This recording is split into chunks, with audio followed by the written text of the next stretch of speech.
الله من الشيطان الرجيم. بسم الله الرحمن الرحيم. ولا يحسبن الذين كفروا أنما نملي لهم خير لأنفسهم إنما نملي لهم ليزدادوا إثما ولهم عذاب مهين.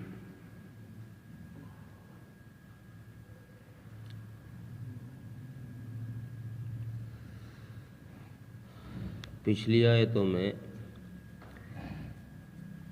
رسول اکرم صلی اللہ علیہ وسلم کو تسلی دی گئی کہ نبی جی آپ ان لوگوں کی وجہ سے غمزدہ نہ ہوں جو کفر کی طرف دوڑ رہے ہیں، جنہوں نے کفر اختیار کر لیا ہے اور آپ کی بات نہیں مان رہے،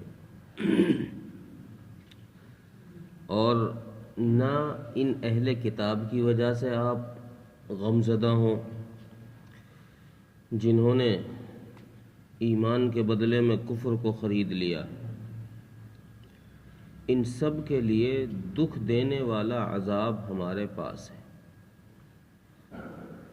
اس آیت کے اندر اللہ تبارک و تعالی نے مسلمانوں کو تسلی دی اور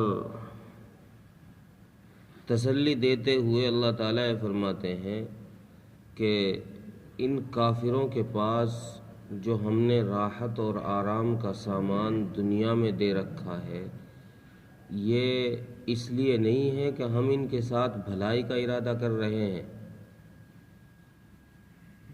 دنیا میں جو ان کو راحت اور عیش اور آرام ہم نے دے رکھا ہے، یہ ان کی بھلائی کے لیے نہیں ہے، یہ ہم نے اس لیے دے رکھا ہے تاکہ یہ گناہوں میں اور ترقی کر جائیں، ان کے گناہ اور زیادہ ہو جائیں۔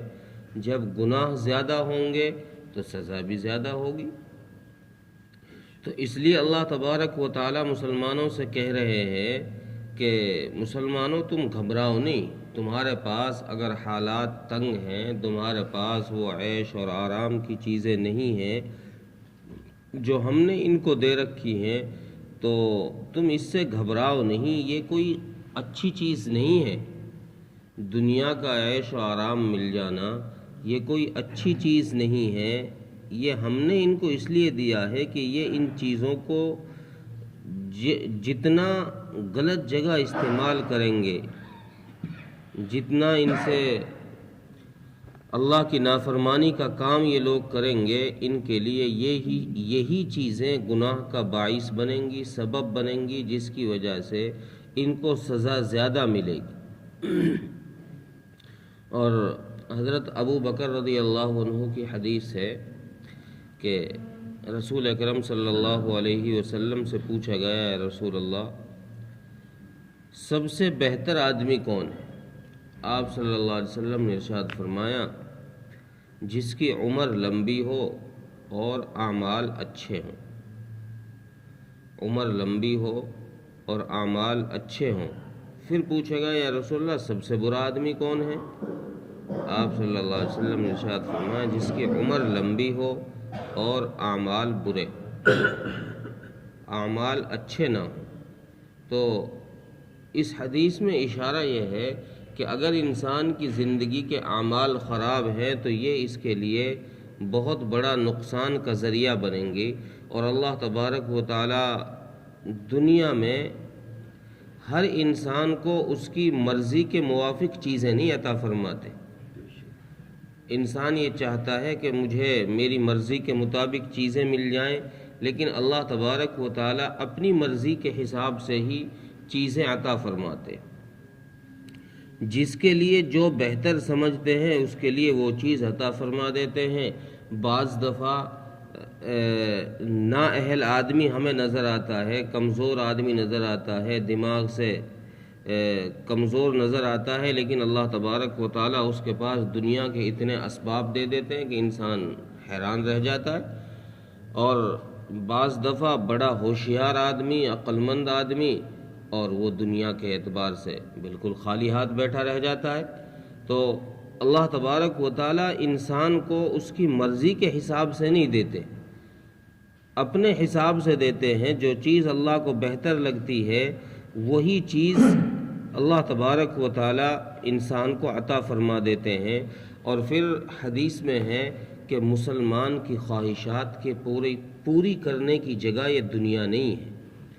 مسلمانوں کی خواہشات، ان کی لذتیں، ان کے عیش و آرام، یہ تو جنت میں پورے کیے جائیں گے اور جنت میں ان کو دیا جائے گا۔ اس لیے دنیا کی زندگی سے تو آدمی اپنے آپ کو بچا کر لے جائے، یہاں کم سے کم عیش کی زندگی گزارے تو بہتر ہے۔ ایک حدیث میں ہے کہ حضرت موسیٰ علیہ السلام نے اللہ تبارک و تعالیٰ سے دریافت کیا کہ اے اللہ، آپ مسلمان کو تو دنیا میں یوں تنگ کر کے رکھتے ہیں، پریشان کر کے رکھتے ہیں کہ وہ بھوک میں، فاقے میں اور تنگی میں ایسے ہی زندگی گزار کر چلا جاتا ہے۔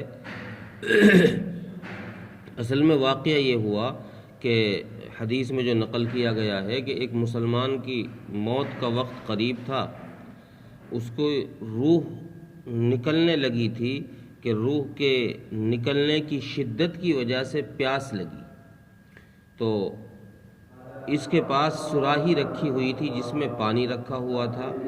اس نے چاہا کہ میں اس میں سے کچھ پی لوں تاکہ پیاس بجھ جائے۔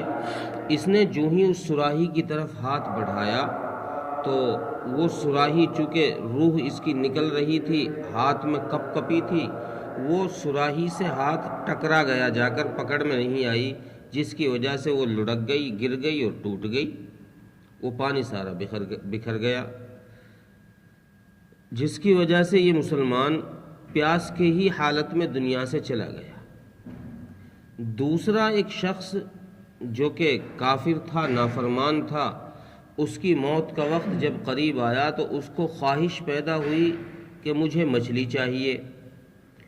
تو جب اس کو خواہش پیدا ہوئی تو وہ مچھلی جو اس کی خوراک تھی، جو اس کی خواہش تھی، وہ اس وقت میں مارکیٹ میں نہیں تھی۔ اللہ تبارک و تعالیٰ کا غیبی نظام حرکت میں آیا۔ اللہ نے مچھیروں کو اس مچھلی کو شکار کروایا مچھیروں کے ذریعے سے، پھر اس کو مارکیٹ میں پہنچوایا، اور ادھر سے اس کے آدمی لینے کے لیے گئے، اس مچھلی کو لے کر آئے، اس کو بنا کر کھلایا گیا، تو اس شخص نے وہ مچھلی کھا لی۔ حضرت موسیٰ علیہ السلام نے جب یہ دو ماجرے دیکھے تو سوال کیا اللہ سے کہ اللہ، آپ مسلمان کو تو یوں تڑپاتے ہیں کہ پانی پاس رکھا ہوا ہے اور اس سے وہ بھی نہیں پینے دیا، وہ بھی گروا دیا، اور کافر کو اتنی راحت پہنچاتے ہیں کہ اسے مرتے وقت کہاں سے اسباب پیدا کر کے آپ نے مچھلی اس کے گھر تک پہنچوا دی اور اس کو کھلوا دی۔ تو اللہ تبارک و تعالیٰ نے فرمایا کہ موسیٰ، مسلمان کے خواہشات کے پورا کرنے کی جگہ یہ دنیا نہیں، مسلمان کے عیش و آرام کی جگہ دنیا نہیں ہے، یہ کافر کے لیے ہی ہے، اور اس لیے ہی ہم اس کو یہاں دنیا میں اسباب پیدا کر دیتے ہیں عیش و آرام کے، تاکہ وہ گناہوں میں اور اضافہ کر لے، گناہوں میں اور ترقی کر جائے۔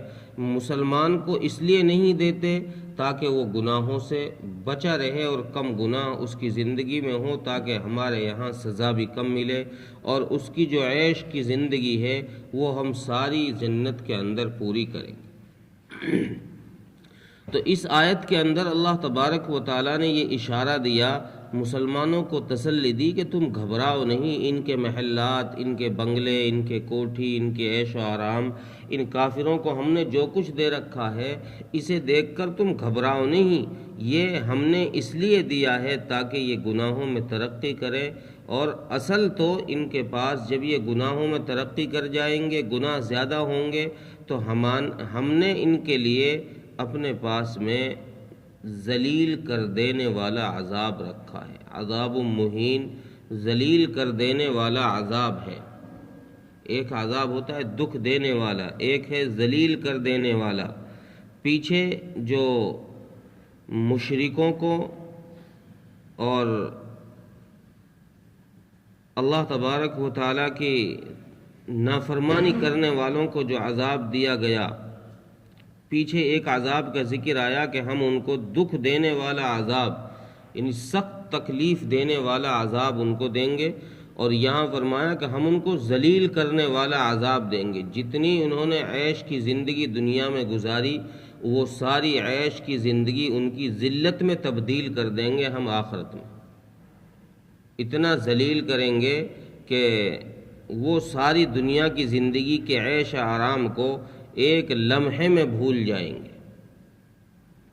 حدیث میں ہے کہ ایک دنیا کے سب سے زیادہ عیش کرنے والے شخص کو اللہ تبارک و تعالیٰ بلائیں گے اور فرشتوں کو حکم دیں گے کہ اسے ذرا جہنم کی سیر کرا کے لاؤ۔ جہنم کی سیر فرشتے اسے کرا کر لائیں گے، پھر اس سے پوچھا جائے گا کہ دنیا میں تو نے کوئی کچھ عیش دیکھا؟ تو وہ کہے گا کہ اللہ میں نے تو دنیا میں کبھی ایک سیکنڈ کے لیے بھی عیش آرام نہیں دیکھا۔ جہنم کی اس ہولناک سختی کو دیکھ کر یہ انسان دنیا کی ساری زندگی کا عیش و آرام بھول جائے گا، اور ایک ایسے شخص کو بلایا جائے گا جس نے دنیا کی زندگی میں کبھی عیش نہیں دیکھا، ذلت کی زندگی گزاری، تو اس کو حکم دیا جائے گا فرشتوں کو کہ اس کو جنت کی سیر کرا کر لاؤ۔ پھر جنت کی سیر کرانے کے بعد اللہ تبارک و تعالیٰ پوچھیں گے کہ بھئی دنیا میں تو نے کچھ تکلیف دیکھی؟ کہ اللہ میں نے تو ایک سیکنڈ بھی دنیا میں کوئی تکلیف نہیں دیکھی، مجھے تو راحت ہی راحت ملی۔ تو اصل آخرت کی زندگی جو ہے وہ مسلمان کے لیے عیش کی جگہ ہے، اور کافر کے لیے یہ دنیا کی زندگی، اس میں جو راحت مل رہی ہے یہ اصل میں راحت نہیں ہے، بلکہ یہ بھی اس کے لیے عذاب ہی کا ذریعہ ہے۔ یہ بھی اس کے لیے عذاب ہی کا ذریعہ ہے، چونکہ جتنی راحت ہوگی اتنا ہی انسان عیاشی کے اندر، گناہوں کے اندر مبتلا ہوگا۔ ترجمہ دیکھیں، وَلَا يَحْسَبَنَّ الَّذِينَ كَفَرُوا أَنَّمَا نُمْلِي لَهُمْ خَيْرٌ لِأَنفُسِهِمْ، اور یہ گمان نہ کریں وہ لوگ جنہوں نے کفر کیا کہ ہم نے ان کو جو مہلت دے رکھی ہے یہ ان کے لیے کچھ بہتر ہے، خیر ان کے لیے اس میں کچھ خیر ہے، کچھ بہتری ہے۔ انما نملی لہم لیزدادوا اثما، بے شک ہم نے ان کو جو مہلت دی ہے یہ اس لیے دی ہے تاکہ یہ گناہوں میں ترقی کر جائیں، ان کے گناہ زیادہ ہو جائیں۔ وَلَهُمْ عَذَابٌ مُّهِينٌ، اور ان کے لیے ذلیل کر دینے والا عذاب ہمارے پاس ہے۔ اللہ تعالیٰ